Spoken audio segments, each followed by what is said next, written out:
So what are we going to do in this video, Brain? The same thing we'll do in every video, Becky.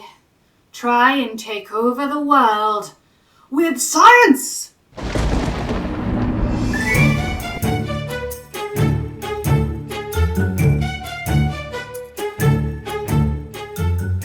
Hello everyone, my name's Rebecca and I'm a neuroscientist here to talk with you today about all things neuro and science. And to kick off, I wanted to answer one of the most asked questions I get as a neuroscientist. So, do we really only use 10% of our brain? Because oh my gosh, Hollywood really seems to want you to think so. It is estimated most human beings only use 10% of the brain's capacity. Imagine if we could access 100%. Interesting things begin to happen. Morgan Freeman, you cut me deep. But even when it's not so explicit as the 2024 film Lucy, this idea is really everywhere, that if we could just unlock the full potential of our brain, we'd get superpowers. If we got zapped by lightning or drugged or humans evolved to the next stage of the evolutionary ladder, then we'd suddenly become these superhumans, unlocking abilities we just couldn't access before because we were only using a fraction of what was on offer. The truth is we use much closer to 100% of our brain, and that's because different parts of our brains have different jobs to do. They are specialized, as we say, to do certain things. There are parts of your brain responsible for language and movement, even imagination. And while it's true that different parts of the brain often have to work together to get things done, and there's managers in place to make sure that that happens, if you lost 10% even, which 10% would you pick? Which jobs do you think you don't need your brain to do? Ask anyone with a brain injury and they'll tell you that using all of your brain is pretty important, and losing 90% of it? I mean, I think we'd start to notice. So, the 10% brain theory is almost completely debunked, and there are some great videos out there already on that debunking, but the question I really wanted to ask is, if this isn't true, where did it come from in the first place? So I put on my science hat to investigate where this myth first reared its ugly head, and I found 3 potential avenues. Number 1, Marie Jean-Pierre Fleuron. Pierre Fleuron was a French physician and powerful researcher who lived between 1794 and 1867, and he did some really pioneering work looking into the anatomy, the structure of our brain. And this led to some really incredible theories, including the idea that the semicircular ear canals are really important for balance, and also this crazy idea called equipotentiality.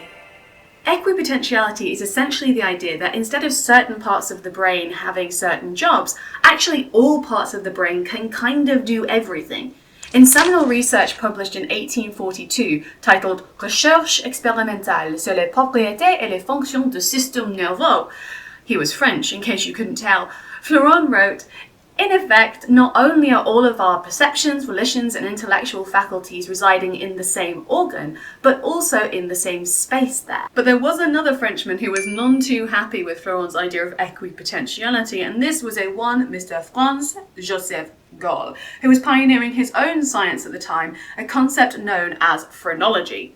Now, if you haven't come across phrenology before, it is a truly fantastic notion that was held in the 18th, 19th century, that you could feel the bumps on someone's head and glean a lot of information about their personality from feeling the bumps on their head. And this was a technique that was used to choose suitable marriage partners, to raise children, to choose occupations, and it was also a technique that Fleuron thoroughly debunked. You see, unlike Gall, Fleuron was heralded for his scientific approach and techniques, which were incredibly systematic and methodical for the time, but they involved systematically and methodically removing parts of pigeons' brains.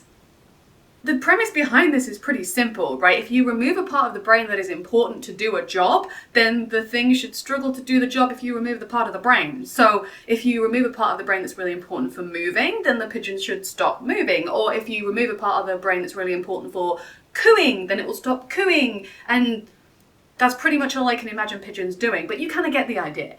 And this was important for our idea of equipotentiality because if it was actually the case that one part of the brain doesn't have one job, but instead all parts of the brain can do everything, then actually the pigeon should be pretty robust to having parts of its brain removed. It shouldn't have that much of an impact, right? Because other parts of the brain will just take over whatever job has been removed. So he was using this to really try and systematically prove this idea that actually all parts of the brain can do everything.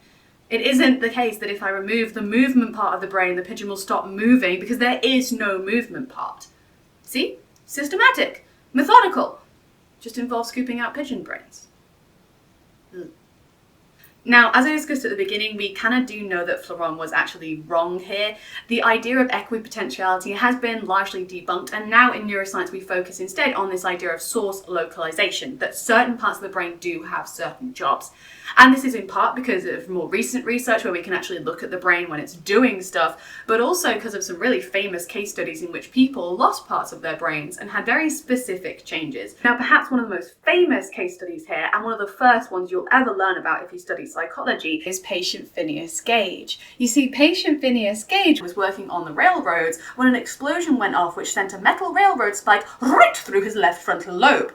And miraculously for the time he survived, regained most of his functions, but one thing had changed. His personality had completely flipped. By his own wife's accounts, a man that had been very kind was suddenly extremely cold. He had what we call acquired psychopathy, just this complete loss of empathy. And this is where we really started to get to the idea that, all right, it must be the case that certain parts of the brain do certain jobs, because he's recovered so well, but his personality just isn't there anymore. It's like he went away with his left frontal lobe. It's completely flipped. And so this is where we got these ideas that, for example, the frontal lobe, really important for decision making and personality. But where does all of this tie back into that 10% myth? Well, remember those pigeons from earlier? It could be that people misinterpreted Fleuron's research into equipotentiality to suggest that a pigeon could have 90% of its brain removed and still be fully functional, right? If certain parts of the brain don't have certain jobs, then you could remove large chunks of the brain and just use that tiny percentage left to do everything we need. A similar story revolves around later work by Carl Lashley, in which we see a lot of the same ideas potentially being misinterpreted. Removing parts of animals' brains in order to test the idea of equipotentiality, this time rats and mice rather than birds, and you start to get to a similar story. Removing parts of these animals' brains doesn't seem to have a massive impact on them and their functions, therefore they can't be using all of their brain. Is it the case that we all just have brain to spare? Well, no. This was nicely summarized by an MIT PhD student, Mila Hallgren, who said, "The brain will use 100% of what it has, but can also make do with less." So, theory number one, the 10% myth came about as a misinterpretation of animal research into equipotentiality. So the next time someone says this fact to you, please feel free to tell them that they're misquoting research from hundreds of years ago in which scientists scooped out pigeon brains. Time to move on to theory number two, William James. William James was an American psychologist and philosopher who in 1890 published The Principles of Psychology. This work is actually where we think the idea of a stream of thought originates from, but despite his massive impact on the field, James remained very skeptical about psychology as a science, and so in his later work swerved slightly to focus more on that philosophical angle. It's in one such philosophical review in 1907 that James writes, "Most of us feel as if we lived habitually with a sort of cloud weighing on us, below our highest notch of clearness in discernment, sureness in reasoning, or firmness in deciding. Compared with what we ought to be, we are only half awake, our fires are damped, our drafts are checked. We are making use of only a small part of our possible mental and physical resources." Pretty convincing, right? But here James probably wasn't actually talking about the physical brain itself. Remember, by this point he transitioned from psychology more over to that philosophy kind of angle. And so he's more likely talking about this nebulous, wonderful idea of potential that we all have. And in this case, he often describes it as being dulled down, like we aren't using our full potential. But that might be more likely due to routines dulling our wits, or societal expectations, or a lack of internal motivation, all things which are stopping us from using all of the creativity and ingenuity that our brain is actually capable of. If you need more convincing that he was referencing potential rather than physical attributes of the brain, look no further than the title of the think piece, The Energies of Men. I don't think James would have been on board with the notion that drugs are a lightning bolt of what would unlock someone's true potential, but rather stepping outside of our bounds, stepping out of societal norms, engaging creatively and innovatively with new things, using all of that mental energy that we have the potential for, getting our brains to fizz, not with drugs. And so we move on to last but not least, et tu, Albert? Some people say that Albert Einstein attributed his genius to the fact that he used more than 10% of his brain, but there just is no concrete evidence whatsoever that these words ever left his mouth. And so here we come back to the real and baffling truth of the 10% myth, which is that no scientist ever seems to have started it at all. I thought this was going to be a really easy video to research, but the minute that I started trying to actually find the origins of this story, there just weren't any. Everything was at best nebulous and kind of vague. No one ever seems to have actually said the words that we only use 10% of our brains. And so perhaps it started as a misinterpretation of works by Fleuron or Lashley or James, but then it's completely spiraled out of control, latching itself onto researchers like Albert Einstein, like a parasite on our host, to try and gain some credibility when there's just nothing beneath the surface. And so this myth is now taken as fact by so many people, including college graduates, despite the fact it has absolutely no scientific foundation. I mean, for Pete's sake, it made it into the World Almanac in 1929. Scientists and psychologists tell us we use about 10% of our brain power. No, they didn't! They've never said this! Please stop saying they did!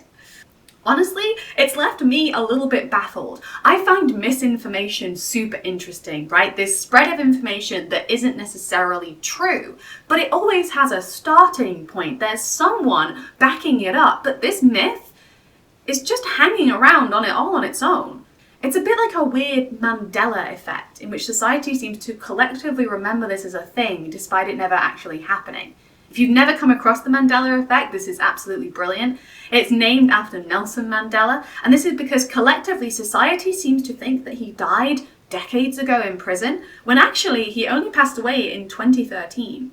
There are a whole bunch of these effects of things that society collectively knows to be true, despite the fact that they actually just aren't, and demonstrably so. The Monopoly man never wearing a monocle, Pikachu's tail, and the most nefarious of all, Oreo double stuff. 1F. Insanity.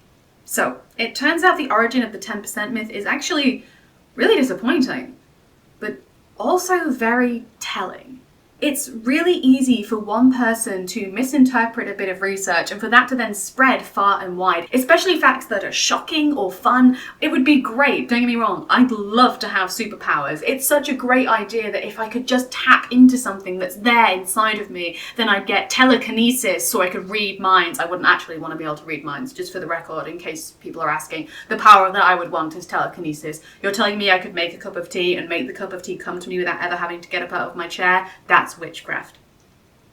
What was my point? It shows how easy it can be for something completely false that never started with scientists in the first place to become common knowledge, to the extent that sometimes when I ask for facts about the brain, this is the only one people will tell me, despite the fact it's completely not true. Kind of makes you wonder what else we're wrong about, doesn't it? If only there was someone out there procrastinating her PhD who could give us answers to all of these questions. That PhD student is me, just in case there was any ambiguity out there.